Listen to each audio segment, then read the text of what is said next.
¿Sí? Buenas tardes, amados hermanos.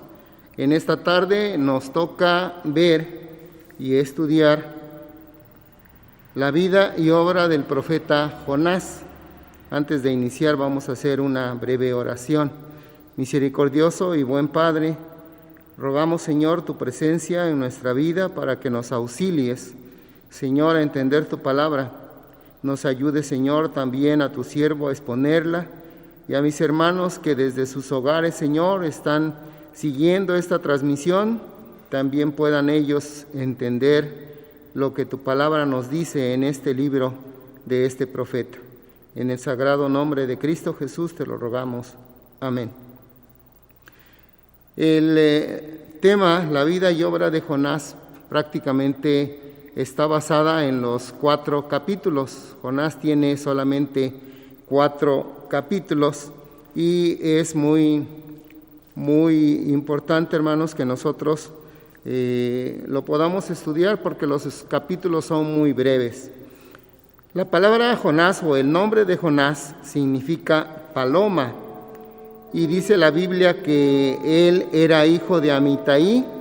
Amitai significa verdadero y él profetizó bajo el reinado de Jeroboam II allá por los años 783 antes de Cristo, y él profetizó en la vida de este monarca que Jehová restituiría los términos antiguos de Israel, según nos narra Segundo de Reyes 14:25. Les voy a invitar, hermanos, que desde sus hogares tengan listas sus Biblias para que vayan viendo los pasajes que vamos a ver en este estudio.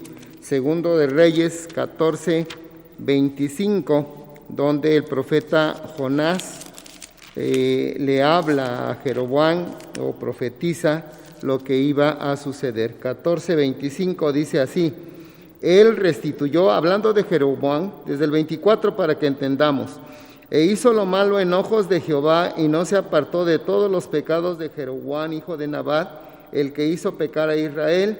Él restituyó los términos de Israel desde la entrada de Amad hasta la mar de la llanura, conforme a la palabra de Jehová, Dios de Israel, la cual había él hablado por su siervo Jonás, hijo de Amitai, profeta, que fue de Gat-Efer.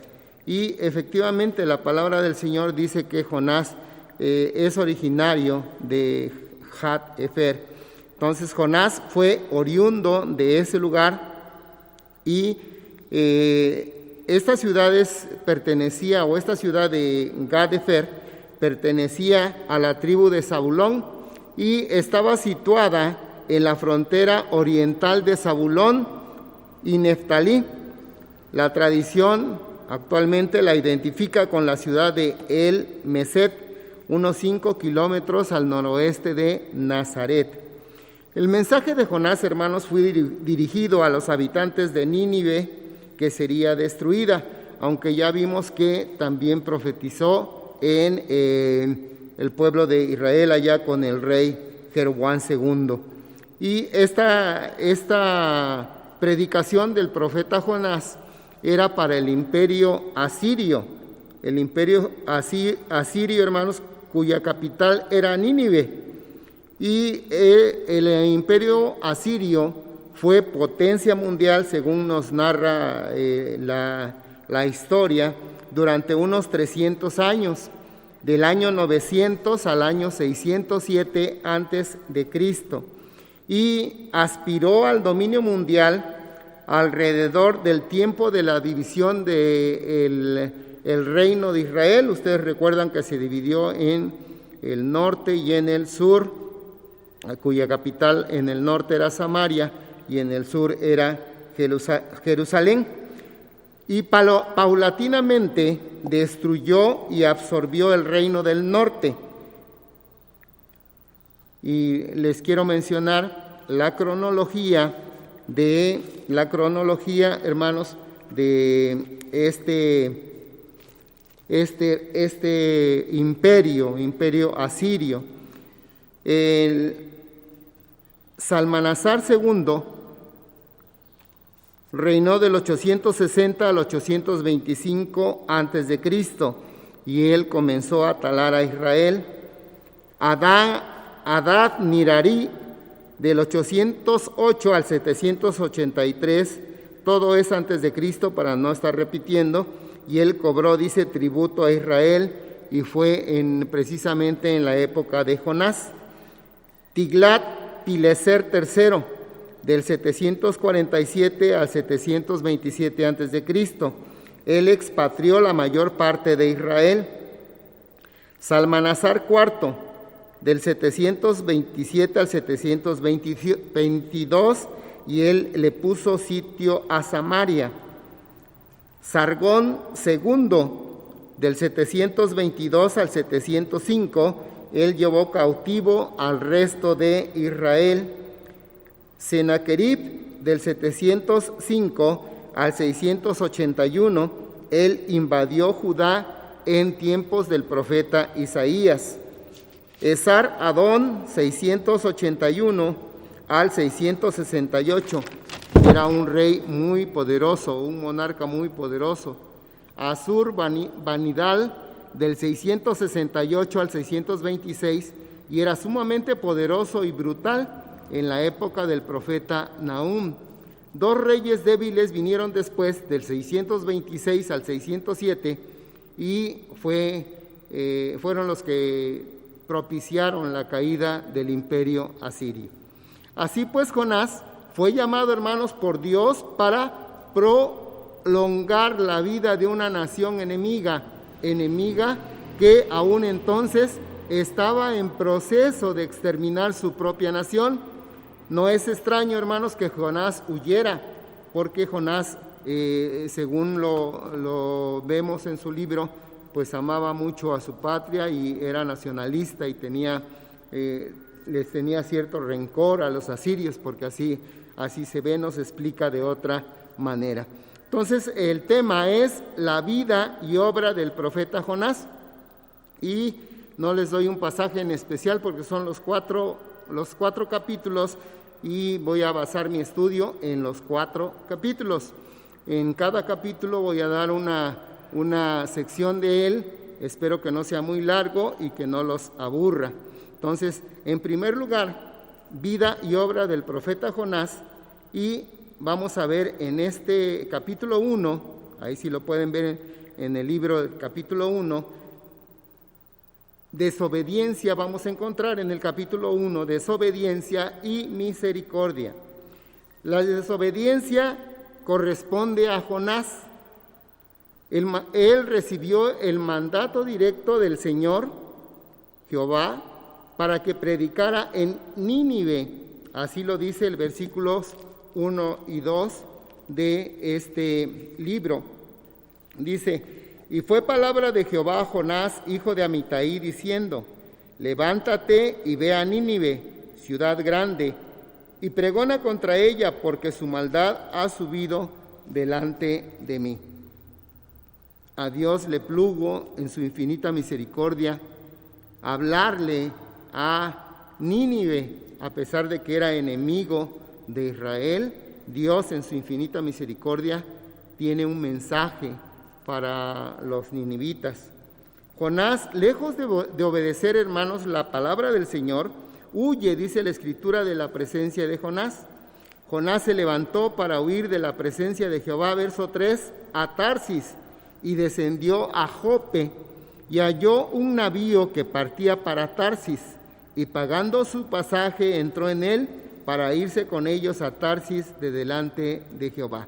Tarsis era una ciudad muy apartada, allá cerca de España, y entonces él quería huir lo más lejos. Jonás pensaba que huyendo lo más lejos ya no tendría que oír nuevamente la orden del Señor que le decía: tienes que ir a predicar esta palabra que te he dicho a la gente de Nínive. Probablemente Jonás olvidó, hermanos, que el Señor es omnisciente y que Él conoce todas las cosas y Él sabe todo lo que sucede, y no podemos nosotros huir de la presencia del Señor.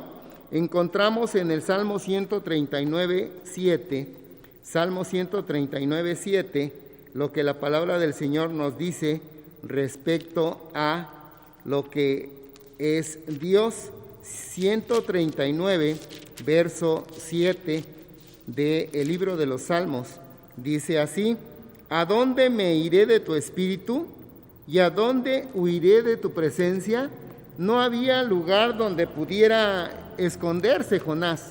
Jonás podía huir, pero no había manera de esconderse. Es imposible para el hombre, hermanos, huir de la presencia de Dios. Por más que queramos, donde nos escondamos, ahí nos va a encontrar el Señor. Dice el versículo 8 al 12 de este Salmo 139: si subiere a los cielos, allí estás tú. Si en el abismo hiciere mi estrado, he aquí allí tú estás. Si tomare las alas del alba y habitare en el extremo de la mar, aún allí me guiará tu mano y me asirá tu diestra. Si dijere ciertamente las tinieblas me encubrirán, aún la noche resplandecerá tocante a mí.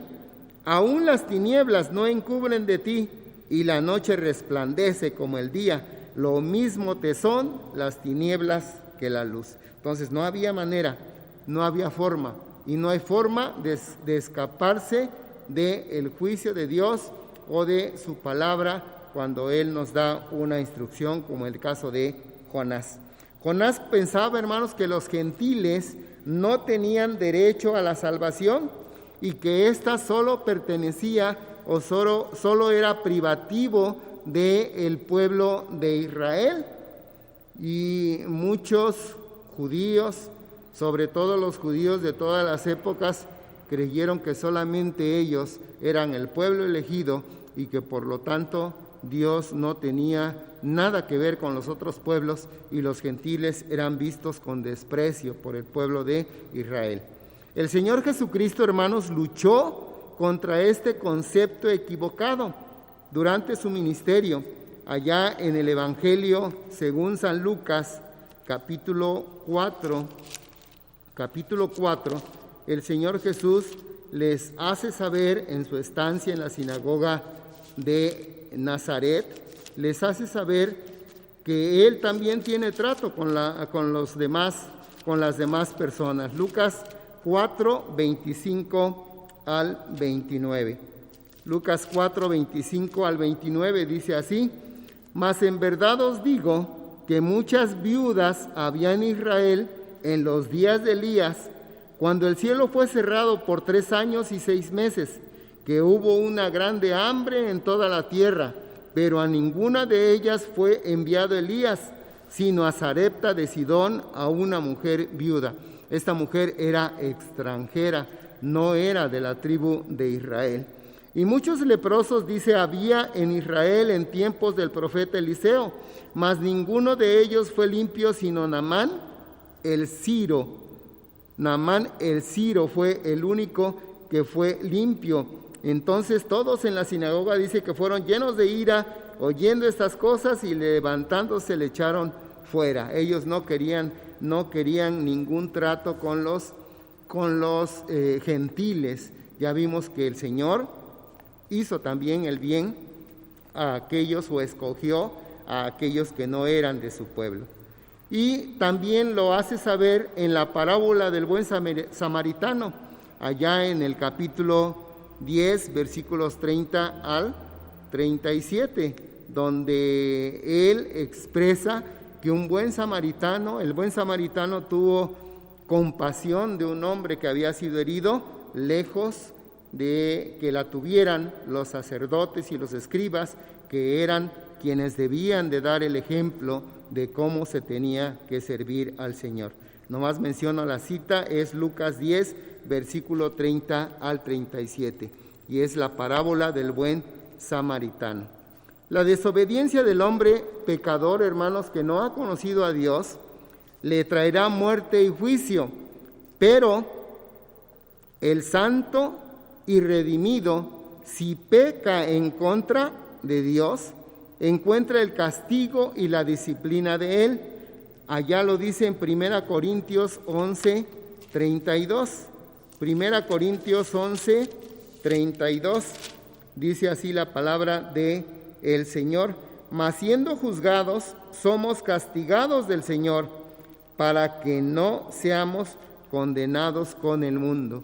Así es que a nosotros nos viene juicio, porque delante de Dios somos doblemente responsables, puesto que hemos recibido vida nueva, tenemos la capacidad de hacer el bien, tenemos el amor de Cristo en nuestro corazón, y el mandato del Señor Jesús a sus discípulos antes de partir fue: un nuevo mandamiento los doy, o un mandamiento nuevo les doy, que os améis los unos a los otros como yo os he amado. Y en esto dice: conocerán que sois mis discípulos si tuviereis amor los unos con los otros. Jonás era un hombre de Dios que tenía el mandamiento de Dios, pero que se desvía, hermanos, de este camino por la voluntad de la carne, porque la carne le decía que no, que eran enemigos y no tenían ningún derecho a ser salvos. Y entonces eso crea enemistad, hermanos, contra Dios. Propiamente es un acto de rebeldía, es un acto de desobediencia a Dios. Sin embargo, nosotros debemos de seguir no el ejemplo de Jonás, sino el ejemplo de nuestro Señor y Salvador Jesucristo. Él es el supremo ejemplo de los cristianos, y nosotros encontramos en su palabra que Él obedeció al Padre en todas las cosas, y Él les comunica a sus discípulos diciendo: si guardareis mis mandamientos, estaréis en mi amor, como yo, dice, también he guardado los mandamientos de mi Padre, como yo también he guardado los mandamientos de mi Padre y estoy en su amor. Juan 15, 10.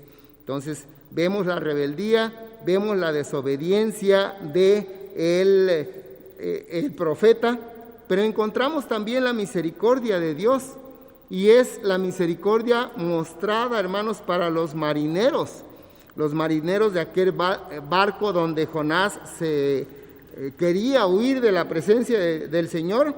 Y dice la Escritura que cuando ellos zarparon, Dios había preparado ya una tempestad, una terrible tempestad, que el barco donde iban navegando, pues parecía que se iba a ahogar, se iba a hundir, y estaba tremendamente zarandeado por aquella tempestad, por lo cual cada uno invocó a su Dios, conforme, hermanos, a la costumbre pagana de aquel tiempo.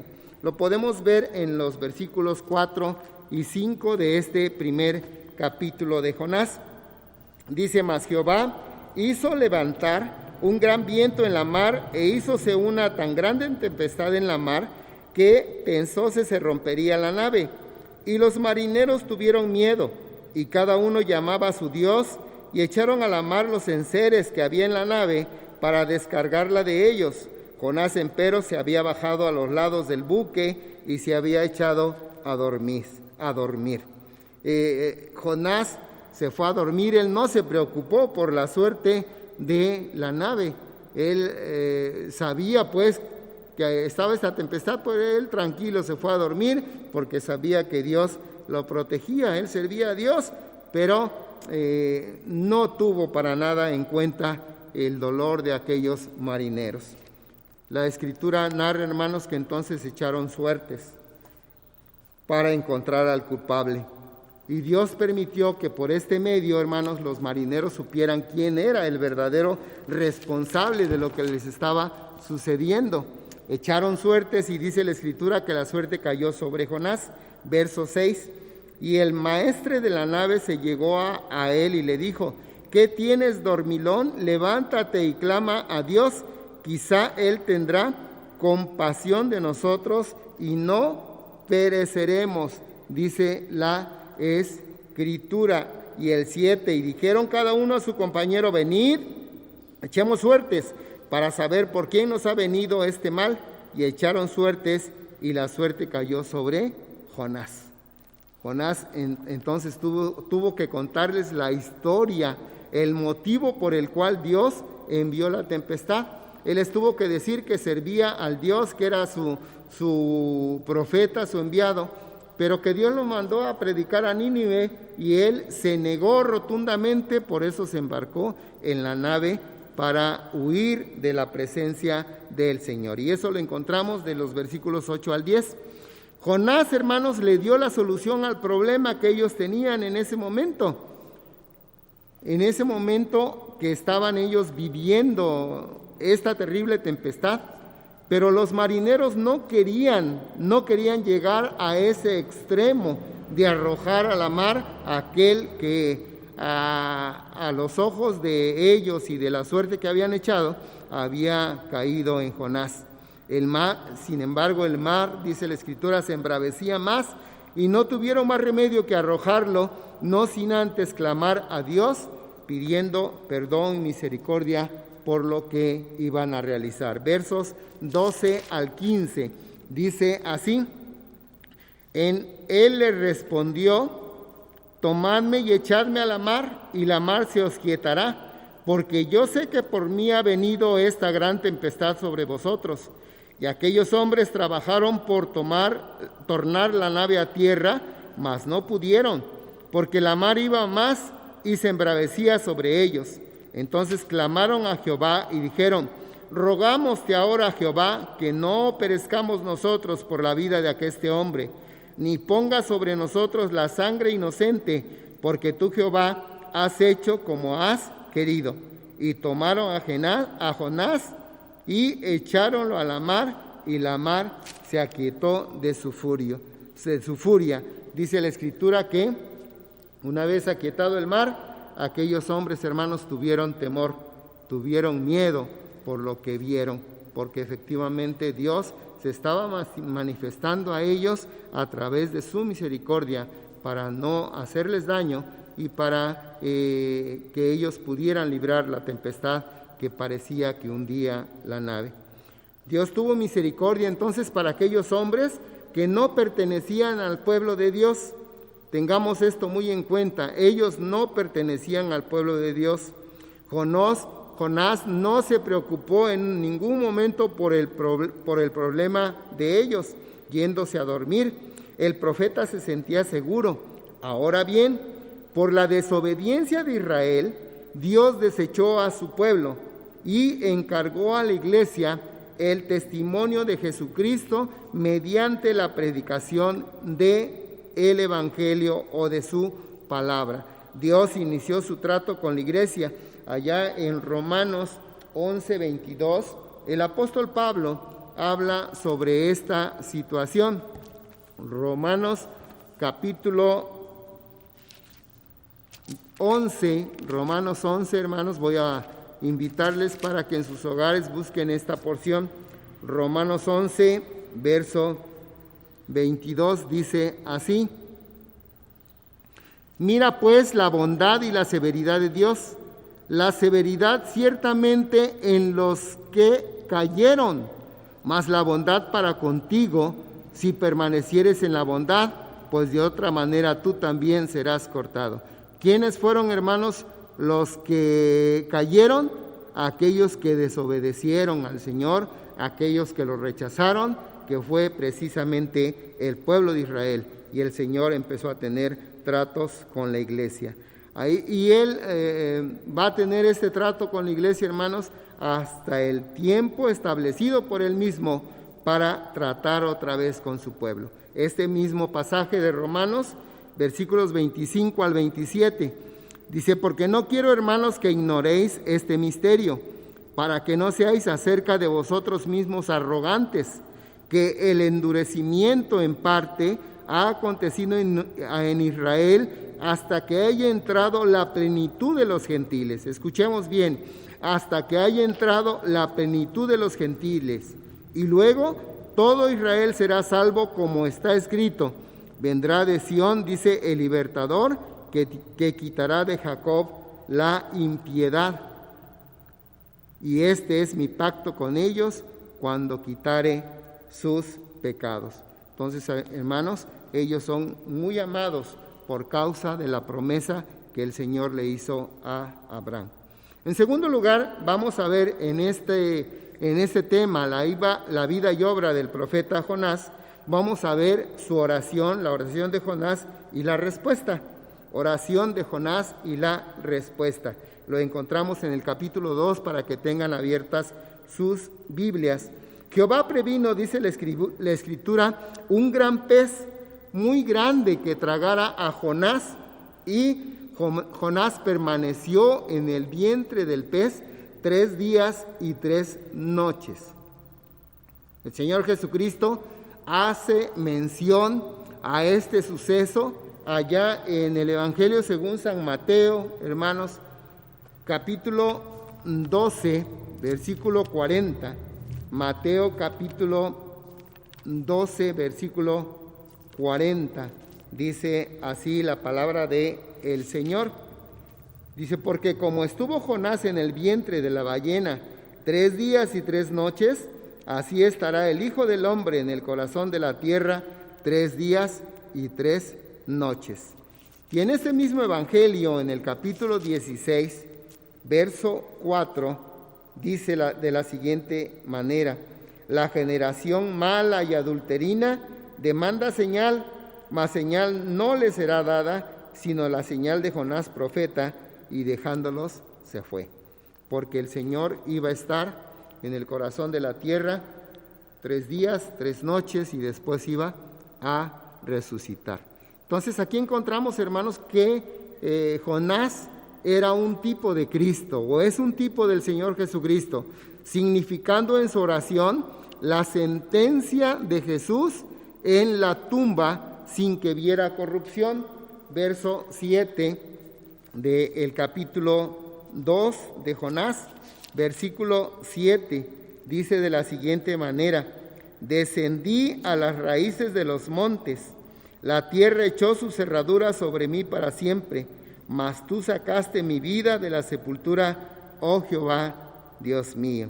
Otra vez, hermanos, descendí a las raíces de los montes, la tierra echó sus cerraduras sobre mí para siempre, mas tú sacaste mi vida de la sepultura, oh Jehová, Dios mío. ¿Recuerdan ustedes, hermanos, que cuando Jesús fue enterrado, como los hombres que sabían lo que Jesús había dicho, fueron con Pilato y le dijeron: este hombre dijo que en 3 días iba a resucitar, vamos a evitarlo porque a lo mejor los discípulos roban el cuerpo y después dicen que resucitó. Y entonces mandaron a sellar la piedra, lo metieron en la tumba, hermanos, y pensaron que ahí iba a quedar por siempre. Más gracias a Dios, hermanos, que el Señor resucitó de los muertos, nuestro Señor Jesucristo. Y el Salmo 16:10, visto por el profeta David, allá en el Salmo 16:10, él menciona precisamente que el Señor, su cuerpo no iba a ser dejado en la tumba para que viera corrupción.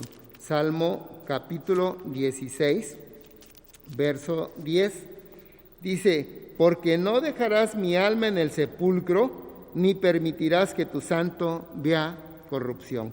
No dejarás mi alma en el sepulcro y no permitirás que tu santo vea corrupción. Por otro lado, también, hermanos, Jehová libró a Jonás. El pez, dice la Escritura, vomitó a Jonás sano y salvo. Ya en su oración vislumbraba el resultado cuando dijo, allá en este capítulo 2, versículo 10, yo empero con voz de alabanza te sacrificaré, pagaré lo que prometí, la salvación pertenece a Jehová. Y él estaba seguro que el Señor lo iba a librar. Jehová, esa es la respuesta que el Señor le dio a la oración de Jonás. Él lo libró de morir, de estar sepultado, y vemos nosotros en esta palabra, hermanos, que él precisamente, Jonás, era un tipo de Cristo que mostraba lo que iba a suceder con el Señor Jesucristo. Por eso el Señor Jesús les dijo a aquellos hombres que le pedían señal, la señal, dice, la generación mala y adulterina demanda señal, pero señal no habrá para ustedes, sino la señal de Jonás. Y la señal de Jonás era que él estuvo 3 días y 3 noches en el pez y volvió otra vez a la vida cuando el Señor permitió que el pez lo vomitara, y el Señor volvió a la vida cuando él salió de la tumba victorioso aquel domingo de resurrección. Esta oración, hermanos, nos enseña a clamar a Dios en los momentos más difíciles de nuestra vida, aún en los momentos de muerte, porque Jonás estaba seguro que Dios oyó su oración, pero él, hermanos, tenía también temor, como tienen todos los hombres, de quedar ahí. Sin embargo, a pesar de eso, él tenía la seguridad de que Dios estaba escuchando lo que él decía. Dice el verso 3 de esta oración, y dijo: clamé de mi tribulación a Jehová, y él me oyó. Del vientre del sepulcro clamé, y mi voz oíste. Él estaba seguro de que Dios lo estaba oyendo, y tenía también la seguridad de su salvación. Versos 4, 5 y el verso 8. Dice: echásteme en el profundo en medio de los mares, y rodeóme la corriente. Todas tus ondas y tus olas pasaron sobre mí. Yo dije: echado soy de delante de tus ojos, mas aún veré tu santo templo. Cuando mi alma desfallecía en mí, acordéme de Jehová, y mi oración entró hasta ti en tu santo templo. No dejemos a un lado la oración, así estemos en los momentos de la muerte. Tengamos comunicación con Dios. Recuerden, hermanos, la parábola de Jesús con el hombre rico y Lázaro. Dice la Escritura que cuando Lázaro muere, los ángeles vienen y se lo llevan al cielo, porque sin duda Lázaro tenía comunión con Dios aún en los momentos más difíciles de su muerte. Pero cuando se menciona al hombre rico, dice la Escritura que vinieron, es decir, murió nada más, no dice que se lo llevaron los ángeles. Nosotros sabemos que sí, pero murió, y ahí terminó la vida de aquel hombre.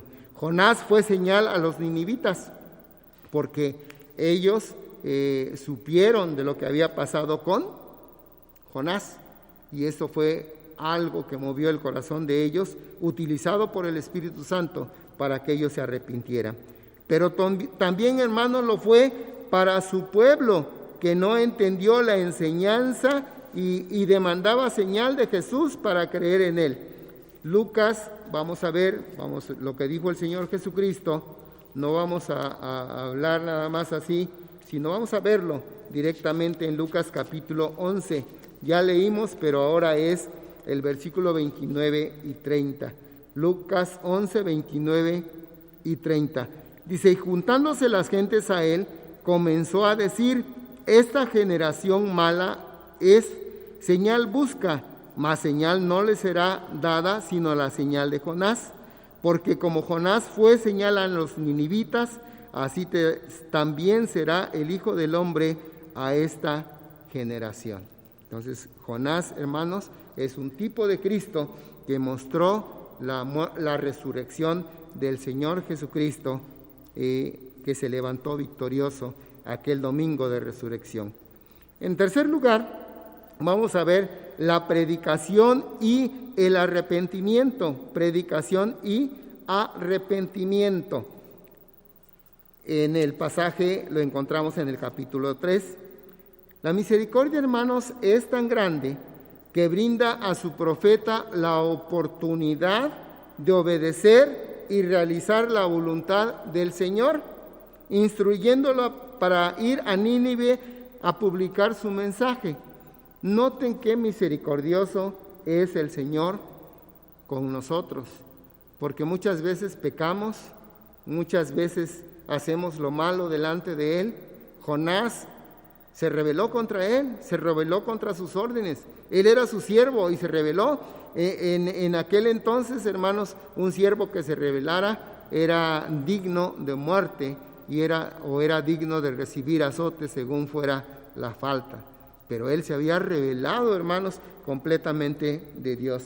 Dice el verso 1 y 2, hermanos: del capítulo 3, que es donde ya entramos, capítulo 3, dice: y fue palabra de Jehová segunda vez a Jonás diciendo: levántate, ve a Nínive, aquella gran ciudad, y publica en ella el pregón que yo te diré.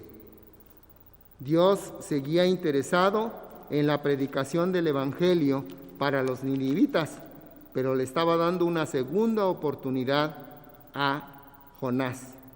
Tengamos en cuenta, hermanos, esta pequeña porción de la palabra, que cuando caemos en pecado, tenemos la acusación de Satanás. La Biblia dice que Satanás está en la presencia de Dios acusándonos constantemente, pero la Biblia también dice, allá en uno de los libros de Juan, dice: si hubiéramos pecado, abogado tenemos para con el Padre, a Jesucristo el justo. Dice: y la sangre del Hijo, o decía, la sangre perdona o borra todos nuestros pecados. Vamos a verlo allá en el libro de Juan, en una de las cartas de Juan, vamos a encontrar esta verdad, hermanos. Dice el versículo 5: si dijéramos que no tenemos pecado, nos engañamos a nosotros mismos y no hay verdad en nosotros.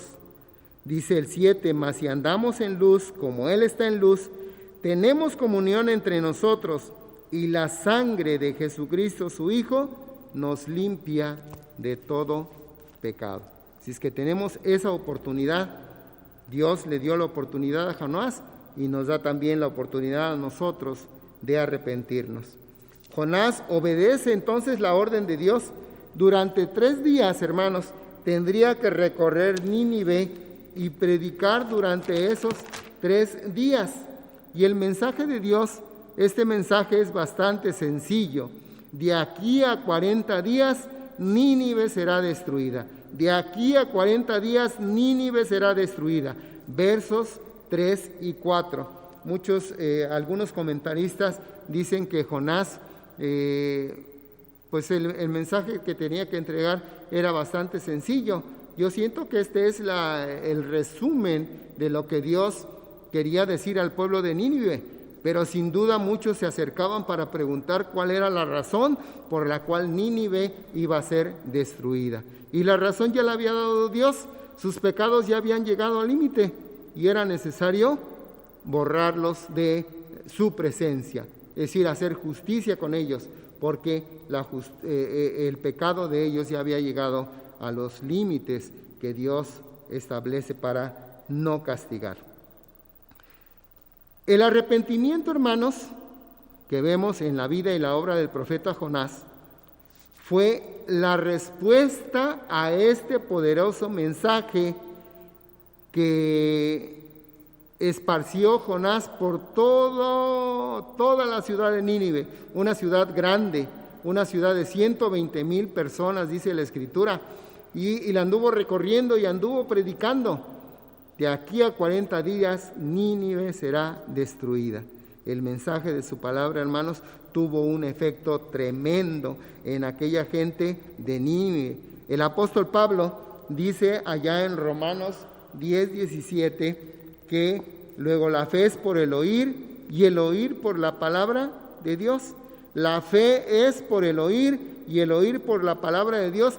Los ninivitas no hubieran sabido, hermanos, que estaban mal con Dios si no hubiera habido un Jonás rebelde que les hubiera predicado su palabra. Un Jonás que a regañadientes, si ustedes quieren, pero expresaba lo que el Señor quería. De aquí a 40 días, Nínive será destruida. La obra de salvación la realiza el Espíritu Santo en el corazón del hombre. Él hace la obra. Él prepara al hombre para que se vuelva a Dios. No es el hombre, ni siquiera somos nosotros. Es Dios el que a través del Espíritu Santo hace posible esto. Dice la Escritura que Nínive creyó a Dios, mostrando, hermanos, con su conducta un arrepentimiento verdadero. Y vamos a ver en el pasaje, hermanos, cinco cosas que ellos hicieron. Dice que pregonaron ayuno, se vistieron de sacos desde el mayor hasta el menor, todos, hermanos, absolutamente todos. Verso 5, dice, y los hombres de Nínive creyeron a Dios, pregonaron ayuno y vistiéronse de sacos desde el mayor de ellos hasta el menor de ellos. Es decir, todo el pueblo creyó el mensaje que estaba expresado por Jonás. En Mateo 12:41 dice la Escritura lo siguiente: los hombres de Nínive se levantarán en el juicio con esta generación y la condenarán, porque ellos se arrepintieron a la predicación de Jonás, y he aquí más que Jonás en este lugar. Esas son palabras del Señor Jesucristo que mencionó ante los judíos. La segunda acción que tomaron los ninivitas fue que el mismo rey se unió al ayuno y la humillación ante Dios. Un rey de aquellos tiempos podía decir, no, pues hay que mis súbditos hagan la tarea, yo no tengo por qué. No, este se unió. Dice el 6, llegó el negocio hasta el rey de Nínive y levantóse de su silla y echó de sí sus vestidos, cubrióse de saco y se sentó sobre ceniza. Y pregonó, hermanos, el punto número 3 o la acción número 3, pregonó ayuno para todos los hombres, incluidos los animales. Dice el 7, hizo pregonar y anunciar en Nínive por mandato del rey y de sus grandes, diciendo, hombres y animales, bueyes y ovejas, no gusten cosa alguna, no se les dé alimento, ni beban agua. Entonces también el rey se unió y pregonó ayuno. Y la siguiente acción fue que clamaron a Dios, convirtiéndose de su mal camino y de la rapiña que ellos realizaban en sus acciones. Verso 8, y que se cubran de saco los hombres y los animales y clamen a Dios fuertemente y conviértase cada uno de su mal camino y de la rapiña que está en sus manos. Probablemente la rapiña se refiere a las veces que conquistaban a un país o a una nación o a un pueblo y que ellos estaban confiados y tomaban de todo, se llevaban absolutamente de todo. Quizás nosotros, es decir, la gente común que nosotros vemos no puede ser culpada de esta rapiña, pero sí puede ser culpada de otra rapiña, hermanos. ¿Cuántas veces vamos a la tienda y recibimos mercancías que deben pesar 1 kilo por 900 gramos? ¿O cuántas veces nos pesan la carne y le quitan un pedacito para que pese menos? Y ahí es donde está la rapiña. Cuando era joven, muchacho, como de unos 16, 17 años más o menos, estuve trabajando en una carnicería en la ciudad de Córdoba, Veracruz. Pero yo veía cómo el dueño de la carnicería tenía mucha habilidad para cortar los bisteces. Y había una pieza, o no sé si todavía exista hoy, cuando menos allá se le conocía por bola, era un bistec muy fino, muy blandito, que se podía decir, se suavizaba en la boca al momento de comerlo. Y cómo él cortaba y aventaba los bisteces a la plancha de la pesa, de la balanza, hermanos, que son de esas balanzas que tienen su pantalla donde se ve lo que se está pesando.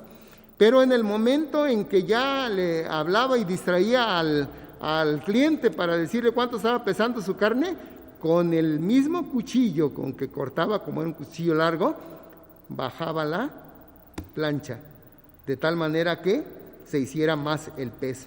Es una manera, hermanos, de rapiña. Y hay muchas formas de rapiña, hermanos, en que nosotros no creemos que existan, pero existen, y muchas veces, desafortunadamente, el pueblo de Dios la comete. Y la acción número 5 que realizaron los ninivitas es que ellos esperaban la misericordia divina. Verso 9 dice, ¿quién sabe si se volverá y arrepentirá Dios y se apartará del furor de su ira y no pereceremos?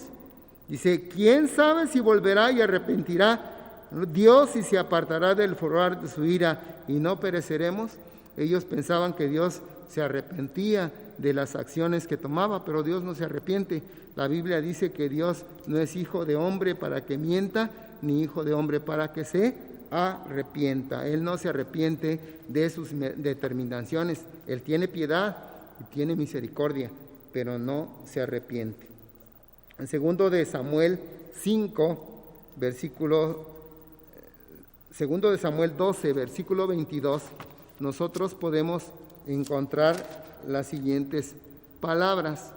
12, 22, dice la Escritura. Dice, y él respondió, viviendo aún el niño, yo ayunaba y lloraba, diciendo, ¿quién sabe si Dios tendrá compasión de mí, por manera que viva el niño? Fíjense que aquí David está dando una interpretación de lo que los ninivitas encontraban porque Dios se arrepintiera, y que lo vamos a ver más adelante, porque él realmente sabía cuál era el pensamiento de Dios. Yo tomaba una determinación, pero una vez tomada ya no había cambio. Dios es omnisciente, sabe todas las cosas, conoce el pasado, el presente y conoce también el futuro. Entonces Dios sabía lo que iba a pasar con los ninivitas, ¿sí? Pero en nuestro lenguaje, en nuestra economía, pues a lo mejor los traductores lo hicieron más fácil para que pudiéramos entender, y ellos usaron esa palabra. Pero David, cuando Dios le quita al niño del adulterio, dice, él ayunaba, pero el niño se muere. Y entonces dice, él respondió, viviendo aún el niño, yo ayunaba y lloraba, diciendo, ¿quién sabe si Dios tendrá compasión de mí? Esa es la verdadera, es decir, como si estuviera diciendo, se arrepiente de lo que está haciendo. Pues no, Dios no se arrepiente, pero sí tiene piedad, tiene compasión, por manera que viva el niño, dice la Escritura. En el versículo 10 de este pasaje, hermanos, de Jonás, capítulo 2, dice, y vio Dios lo que hicieron, que se convirtieron de su mal camino y arrepintióse del mal que había dicho que les había de hacer, y no lo hizo. Dios vio, hermanos, la acción de los ninivitas y la conversión de su mal camino, manifestando su misericordia para ellos. Él manifestó su misericordia para ellos, porque él vio la acción que ellos habían tomado. El poder de la predicación, hermanos, es grande. El hombre es instrumento en las manos de Dios, pero si él hace toda la labor con el corazón del hombre para lograr arrepentimiento, entonces Dios interviene y extiende su misericordia. Y la predicación es necesaria para que el mensaje llegue al corazón del hombre, para que piense, para que reflexione, para que cambie. Sin duda los ninivitas entendieron todo lo malo que estaban haciendo, por eso el rey le dijo, quizás Dios se arrepentirá y no va a ser con nosotros por toda la rapiña que ustedes hacen. Allá en Isaías 55, 10 y 11, el Señor da una promesa acerca de su predicación. Isaías capítulo 55, versículo 10 y 11. Es un pasaje bastante conocido, lo hemos repetido muchas veces, pero vamos a leerlo en esta ocasión. Porque como desciende de los cielos la lluvia y la nieve, y no vuelve allá, sino que harta la tierra y la hace germinar y producir, y da simiente al que siembra y pan al que come, así será mi palabra que sale de mi boca. No volverá a mí vacía, antes hará lo que yo quiero, y será prosperada en aquello para que la envié. Dios tenía un plan con los ninivitas, y lo único que faltaba era que alguien les hablara y les predicara. En cuarto lugar y último, vemos la vida y obra del profeta Jonás, capítulo 4. Jonás se disgusta en gran manera. Su egoísmo, hermanos, era tal que aún deseaba la muerte, viendo que Jehová no destruía a Nínive. Jonás reconoce en Dios, hermanos, reconoce en Dios su clemencia, su piedad, su paciencia, su grande misericordia, y que beneficia a aquel que se arrepiente. Vamos a verlo de los versículos 1 al 4 del capítulo 4, hermanos, de Jonás. Dice: pero Jonás se apesadumbró en extremo y enojóse. Lloró a Jehová y dijo: ahora, oh Jehová, ¿no es esto lo que yo decía estando aún en mi tierra? Por eso me precaví huyendo a Tarsis, porque sabía que tú eres un Dios clemente. Ahí está la clemencia de el Señor. Piadoso, un Dios lleno de piedad, que se apiada de las cosas que hace el hombre. Tardo en enojarte, paciente con nosotros, dice la Escritura, no queriendo que nadie perezca, sino que todos procedan al arrepentimiento. Tardo, dice, en enojarte y de grande misericordia. Su grande misericordia la muestra en muchas ocasiones en nuestra vida. Es decir, a cada momento nosotros podemos disfrutar de esa misericordia. Y dice: y que te arrepientes del mal. En la economía de Jonás también estaba esta palabra.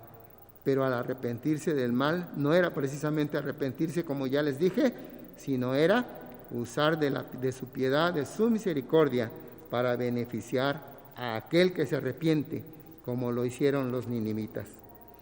Jonás y su experiencia, hermanos, con la calabacera es otro de los datos que nos da la palabra del Señor. El profeta salió de Nínive, dice que se fue hacia el oriente, sin duda en algún lugar alto, hizo una choza para sentarse y ver los acontecimientos. Él esperaba que Dios destruyera de veras a la ciudad. Esperaba que transcurrieran los 40 días y destruyera la ciudad.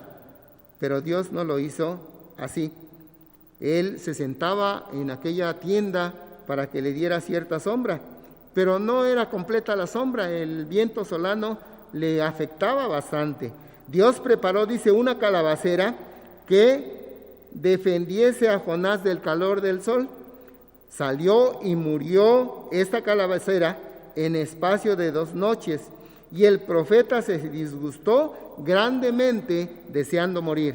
Dice el verso 5 al 9: y salióse Jonás de la ciudad y asentó hacia el oriente de la ciudad, e hízose allí una choza, se sentó debajo de ella a la sombra hasta ver qué sería de la ciudad.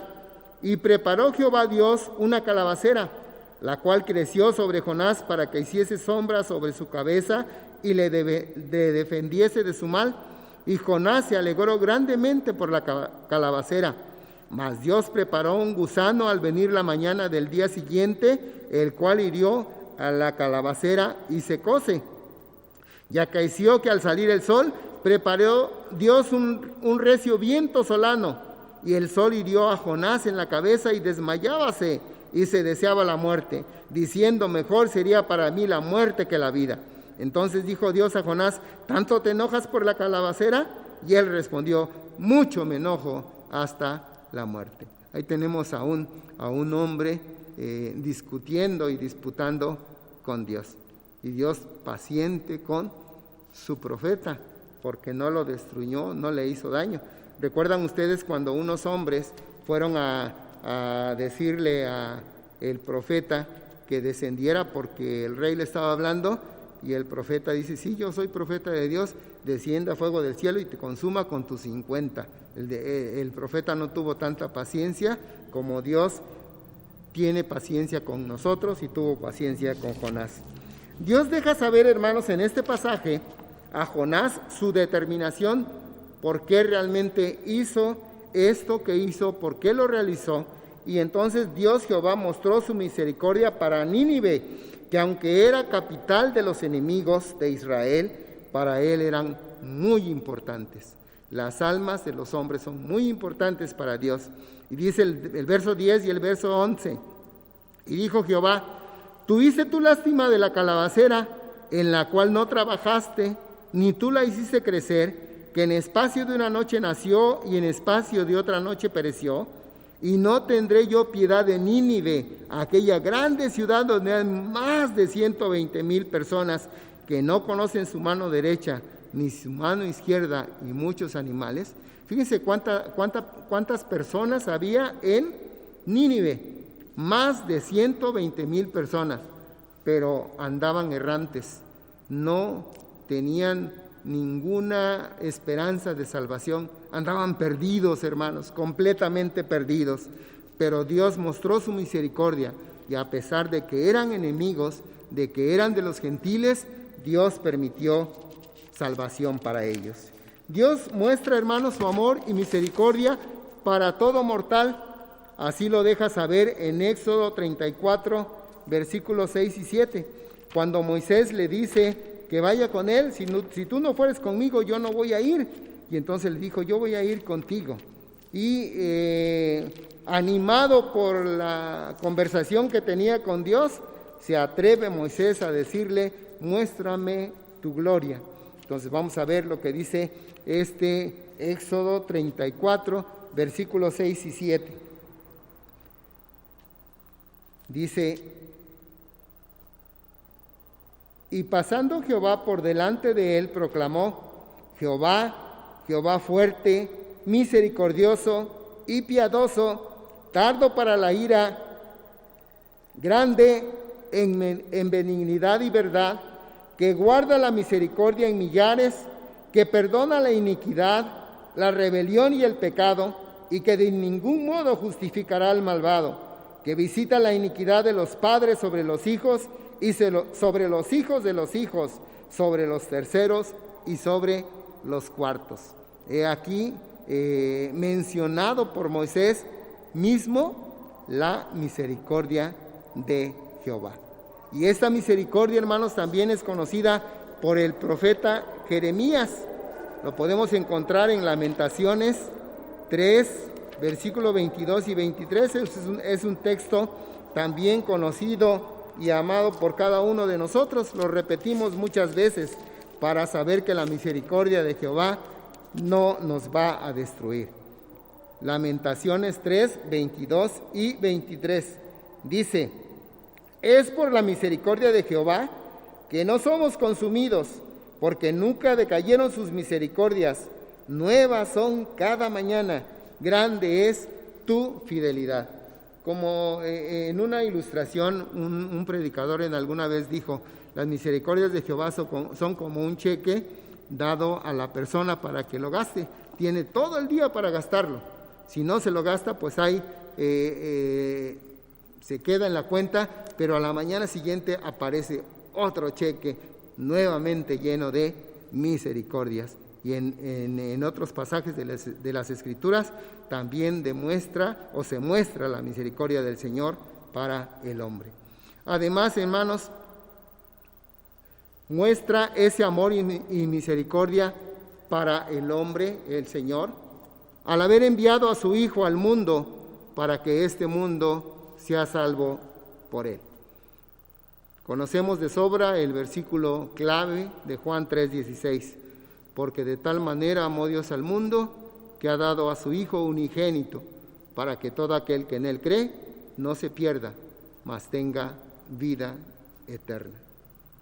Isaac, que fue un tipo de Cristo, le pregunta a su padre, Padre, aquí está la leña, la lumbre, el altar, ¿dónde está lo que vas a ofrecer? Y le dice a Abraham, Dios proveerá hijo. Si seguimos leyendo encontramos cómo Dios provee, pero cuando lo atan, imagínense lo que debe haber sentido Isaac, atado y a su padre con el cuchillo en la mano, a punto de descargarlo. ¿Qué sentía Abraham? ¿Cuáles eran los sentimientos de Abraham? Que iba a sacrificar a su propio hijo. ¿Cuáles son los sentimientos de Dios de enviar a su propio Hijo? Cuánto amor por el mundo, cuánto amor por la humanidad perdida, sin Dios, sin Cristo, sin esperanza. ¿Qué podemos concluir de este estudio? Dios es en gran manera, hermanos, misericordioso, al tener paciencia con su profeta rebelde, enseñándole cuánto ama Él al hombre y procura su total conversión y arrepentimiento. permitiendo que su mensaje sea predicado a todos los hombres, porque el mensaje del Señor va a ser predicado a todos los hombres. Vamos a buscar la base bíblica en el Evangelio según San Mateo, capítulo 24, verso 14. San Mateo 24, verso 14. Dice: y será predicado este evangelio del reino en todo el mundo, por testimonio a todos los gentiles, y entonces vendrá el fin. Y será predicado este evangelio del reino en todo el mundo, por testimonio a todos los gentiles, y entonces vendrá el fin. ¿Qué parte tiene la iglesia en este pasaje? Cumplir la orden del Señor. No a regañadientes como Jonás, no rebelde como Jonás, no huyendo como Jonás, sino haciendo la voluntad del Señor para que se cumpla lo que dice en su palabra. Segundo punto, seamos obedientes a su mandato y no nos opongamos a su voluntad, porque la voluntad de Dios de todas formas se va a realizar, hermanos. De todas maneras se va a realizar, por más que le hagamos, por más que nos peleemos con Él, por más que hagamos berrinche y disgusto con el Señor, de todas maneras va a realizar su cometido o lo que Él ha establecido. Vamos a buscar la conversión del apóstol Pablo, allá en Hechos 9, del 4 al 5, dice: y cayendo en tierra oyó una voz que le decía: Saulo, Saulo, ¿por qué me persigues? Y él dijo: ¿quién eres, Señor? Y él dijo: yo soy Jesús, a quien tú persigues. Dura cosa te es dar coces contra el aguijón. Por más que le peguemos al aguijón, no lo vamos a vencer. Por más que nos pongamos en contra de Dios, hermanos, no lo vamos a vencer. Por otra parte, solo Dios sabe quiénes y dónde se encuentran sus escogidos, que solo esperan escuchar la predicación del Evangelio para volverse a Él. Solo Dios lo sabe, nosotros no lo sabemos. Lo que tenemos que hacer es llevarles la palabra del Señor. Vamos a buscar Hechos 18, 9 y 10 para concluir este estudio. Hechos 18, versículos 9 y 10. Dice la Escritura: entonces el Señor dijo de noche en visión a Pablo: no temas, sino habla y no calles, porque yo estoy contigo y ninguno te podrá hacer mal, porque yo tengo mucho pueblo en esta ciudad. ¿Quién lo sabía? ¿Lo sabía el apóstol Pablo? No lo sabía. ¿Lo sabían los hombres que estaban alrededor de Pablo? No lo sabían. ¿Lo sabían los hermanos que lo recibieron? No lo sabían. El único que lo sabía era Dios, y Dios se lo reveló a Pablo a través de una visión y le dijo: no temas, habla, no calles, porque yo tengo mucha gente en esta ciudad. Cumplamos la voluntad de Dios llevando el Evangelio del Señor a todas partes y no tengamos temor. Solamente Él sabe quiénes serán salvos, y para Él la honra y la gloria. Oremos. Amantísimo Padre, después de haber estudiado tu palabra en esta noche, te rogamos, Padre, que la hagas clara, precisa en nuestro corazón, de tal manera, Señor, que sintamos compasión, amor y misericordia por las almas perdidas. Nosotros no sabemos quiénes son tus elegidos, pero tú sí lo sabes, y nos envías entonces para que nosotros hablemos y prediquemos. Permite tener ánimo, infúndenos ese valor que le infundiste al apóstol Pablo cuando le dijiste: no calles, no tengas miedo, porque yo tengo mucha gente en este pueblo. Bendícenos con tu amor, con tu misericordia, y permite que podamos cumplir tu mandato. En el precioso nombre de Cristo Jesús, nuestro único y suficiente Salvador. Amén.